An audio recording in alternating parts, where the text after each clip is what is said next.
Viewers, welcome to another exciting, informative and educative episode of your favorite program, The Voice of Eve.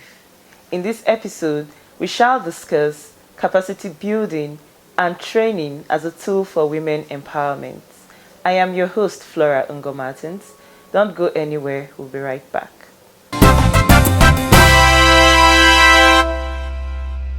Historically, women has always tried and struggled and strived to find a spot in life, whether it's as a married woman, as a single lady, as a career woman, or as a businesswoman. They have always strived to look for a spot to exercise their freedom to life, freedom to make decisions, and freedom to find their identity. Now, what if this is possible through training and capacity building? What if this is a tool to empower women to be who they want to be, what they want to be, and where they want to be, whenever they choose to be? These are questions which are burning in our minds, and these are questions which we seek answers to in this episode. Luckily for us, we have with us in the house a special guest. His name is Ambassador Young Anyanwu. He is a personality development coach and a therapist. You're very much welcome to this program. Thank you. So, a personality development coach. It's a wonderful one. We know the topic already. We are discussing capacity building. What is capacity building? Okay. I would say that capacity building is being able to increase your capacity. Okay. So it could be resourcefulness in, let's say, finance. You're building your financial capacity. Okay. It could be your relationship capacity. You're able to manage your relationship better, interpersonal relationship.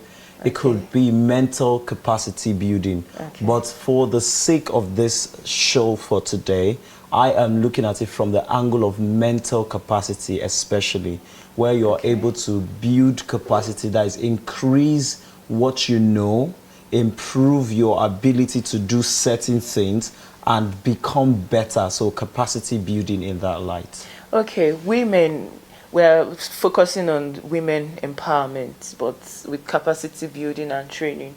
Women, we all know in life, they want to improve. It's innate in human to be competitive, and women are no exception to competition. We all know that.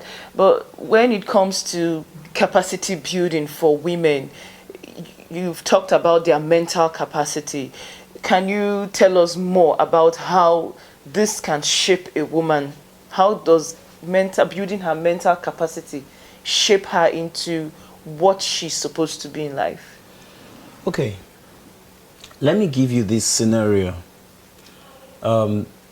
Many times, I'm sure you have heard that women are emotional beings. Yes. And men are logical beings. Well, I would not entirely agree with that. Great. Now, you can see that the possibility of you not agreeing with that is because of maybe that you've learned certain things along the line. 90% of women out there and men out there have the notion and believe in this theory over the years. Why? Okay. Because they've been conditioned to see it as the reality of things. Okay. And so you see a woman who is supposed to be able to take a decision as a result of the circumstances around her, shrinks back because she has been conditioned to think that she is emotional in nature. So rather than taking action, she is crying. Okay. A man in the same position would say, if I cry, I would look like a fool, and begins to think, what do I do so that I can come out of this mess? Ordinarily, the society has conditioned us in several ways, conditioned so many people, both the male and the female gender, to the point that even the woman is looked at as a sex object, instead of the originality of what she can do or what she can give as a person. people look at her from the angle of what they would get from her instead, from their own personal consumption. Okay, if that is the way the society, historically speaking, we have stereotyped women, how can we, because we have tried to enlighten and talked about women enlightenment, they need to know. We have left that position as a program.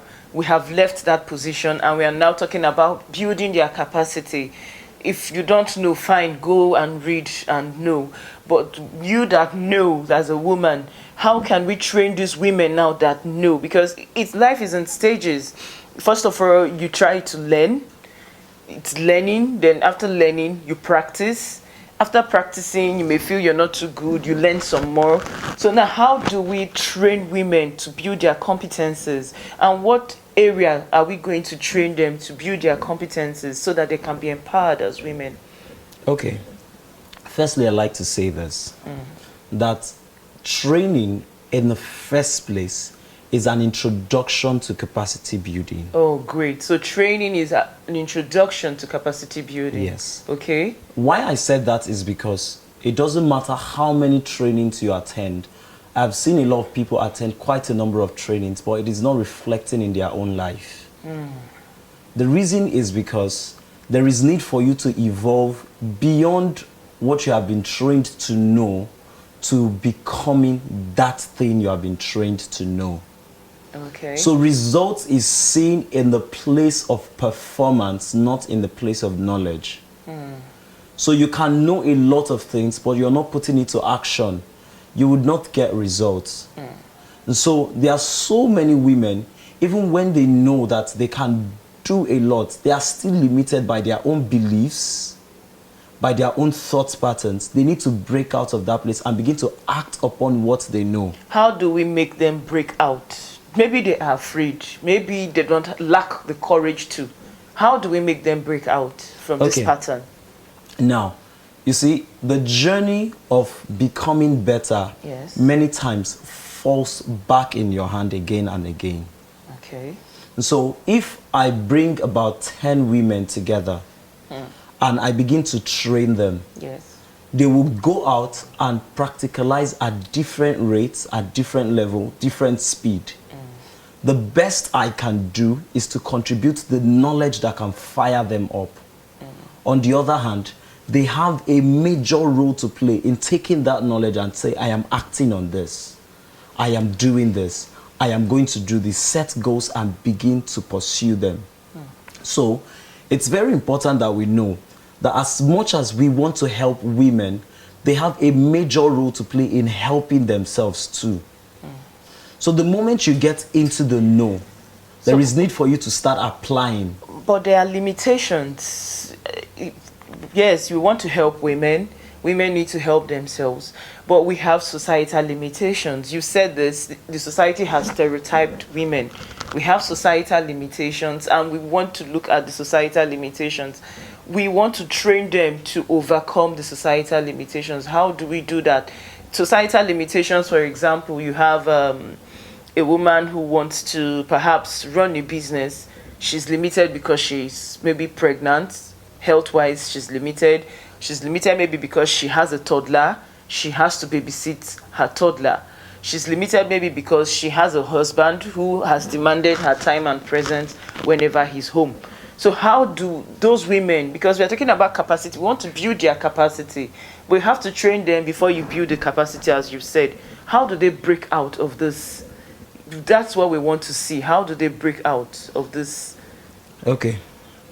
Now, breaking out of this will require consistent work again and again. Now, in the first place, I want to use a scenario where you have a child who is growing up and then the child says, Mommy, I want to be a dancer. And in your wildest imagination, you have never considered her in that light. And so he's like, what did you just say? Dancing? For the first time, it doesn't sit well with you. And then your child comes again. After 3 years, you're continuing to see these traits. They are continuing to try. And then you're like, amazing. Now you're beginning to see possibilities in the area of dancing. that you did not first see the first time it was mentioned. And as a result of that, you're beginning to maybe think of considering this child going into dancing, and then you're like, okay, how can I help this child become a dancer? I use that scenario to say that many women want to try, and so because they have been surrounded by these limiting beliefs, and it is a reality before them, to be honest. So it's not like these beliefs are hypothetical, exactly. So these things are real. And so they look at these things and they say, I want to do a business. And then the thought of, you're pregnant, you have children to take care of, you cannot do it, holds them back again.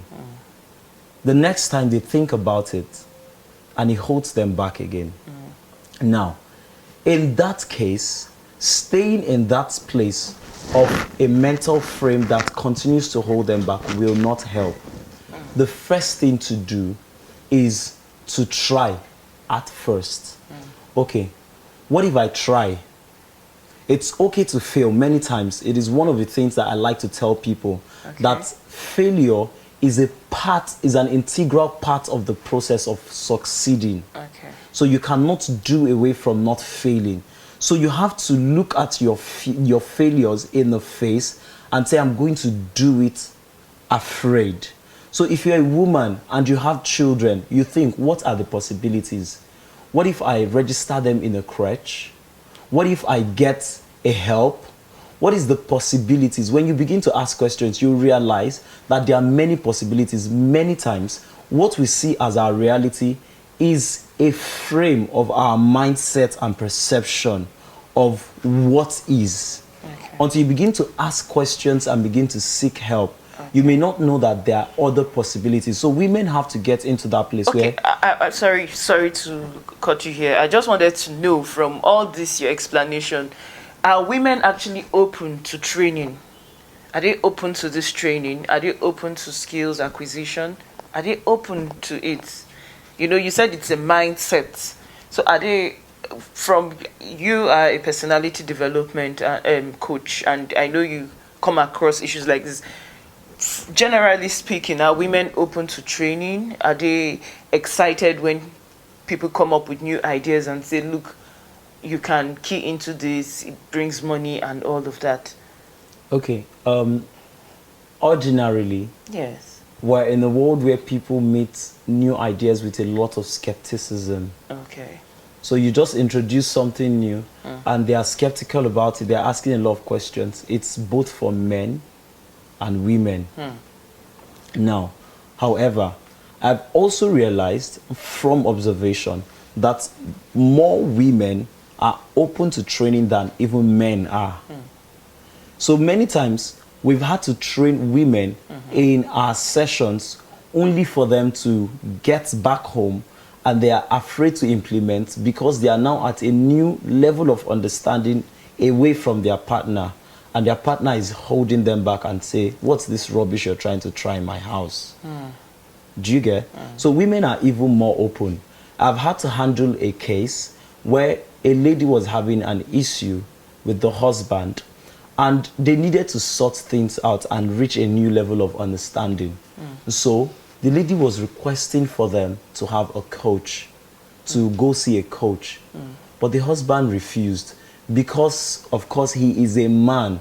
I don't want to be talking to someone. What does he have to advise me? Do you understand? That ego comes into play and say, no, I will not allow anybody control me or begin to tell me how to run my family, even when they are doing it wrong. So you see that even more women are open to these trainings again and again. Women, you come to the churches, you see a larger number of women. You go to skill acquisition programs, a larger number of women. But has this training and acquisition built their capacity? Has it built their capacity, practically speaking? In the time and age that we are, compared to where we're coming from, I would say yes. Because if you see before now, we only had women who were experts in the kitchen, in nursing children at home, not as a profession at home, and maybe in the Oza room, Now, but in this age, we have the likes of Ibukun Awoshika. We have more women emerging in industries, the likes of Ngozi Ekwesili, Dora Akoili, and the rest of them. They are emerging and they are coming forward. More women are beginning to come out to things. Why? As a result of capacity building over the years. Okay. Do you understand? But I would like to ask you here, because those women you've called, especially the elite women, they are more, it's not more on skills acquisition for them. For me, that is at the top stage. We're talking about those women that are very well educated. You know, they have gone to school abroad and all of that, and that has given them the much needed, you know, knowledge. They have built their capacity, as you would say. Then we have other women out there.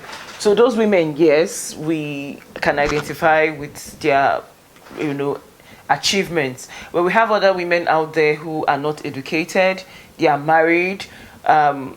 Maybe, like you said, their skill is just taking care of kids very well and cooking very well, but not at the industry level. Now, but they don't know that they can turn this into a business and they can be empowered through this. How do we reach out to those women? How do we inspire and push them to get to the zenith of their industries, which they don't even know about in the first place? Okay. Now, talking about skill acquisition. Yes. I like to say that skill acquisition is a one-part program. Because no business can do better than the owner of that business. Okay. So you see that we can have a bead making program for women. They learn how to do beads. Okay. But in the frame of their mind, they are still limited in their thinking. So is a bead making program a capacity building program for these women? For skill acquisition, yes. Okay, what other capacity building programs can women also key into? Women can key into the need for them to even understand parenting in itself is capacity building. Okay. Because you see that a lot of parents too don't even know how to handle their children properly. So capacity building is vast. It could be skill acquisition. Okay. It could be going to school. Okay. It's capacity building. Okay. Everything that opens you up to learning anything at all is capacity building. Okay. So capacity building is not something that can be put in a box or a particular definition. I can choose to say, okay, I want to increase my ability to raise cash. I look at my life, I say, the financial aspect of my life is not doing well. I want to go and learn more about investment and change my financial status. I am building capacity in the area of finance. Okay. So I can choose to build capacity in the area of relationship. I can choose to build capacity in the area of skill acquisition. Okay. I can choose to build capacity in the area of entrepreneurship. Okay. Do you understand? So women can build capacity in any direction that they wish or deem fit. So it cuts across It all cuts sectors. across all sectors, Okay. sectors.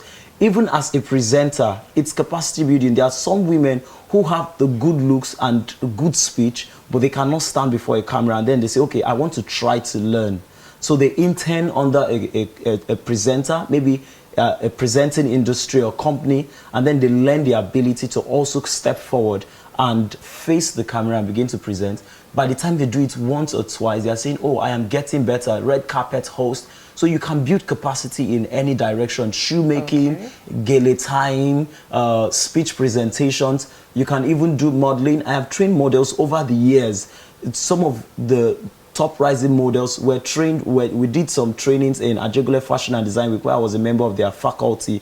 And there were quite a lot of young teenagers who were interested in modeling, that we had to infuse personality development as a part of the program to help them increase their capacity. Some of them have started their own businesses as a result of that training program because they were able to break free. How can women be empowered through this training and capacity building? Okay. Because it's one thing, like you said, you could learn bead making, you go home, your husband say, what's that nonsense you're coming with? I don't like this. Or your mom or your dad could say, I want you to be a musician. Why are you learning bead making? This is nonsense. You don't need this, you know. So how can they be empowered, you know, from this capacity building and this training? How do they, women themselves? Because empowerment, as we all know, it's how to freedom. Empowerment for me is synonymous with freedom. Freedom to make your decisions, freedom to do what you want to do.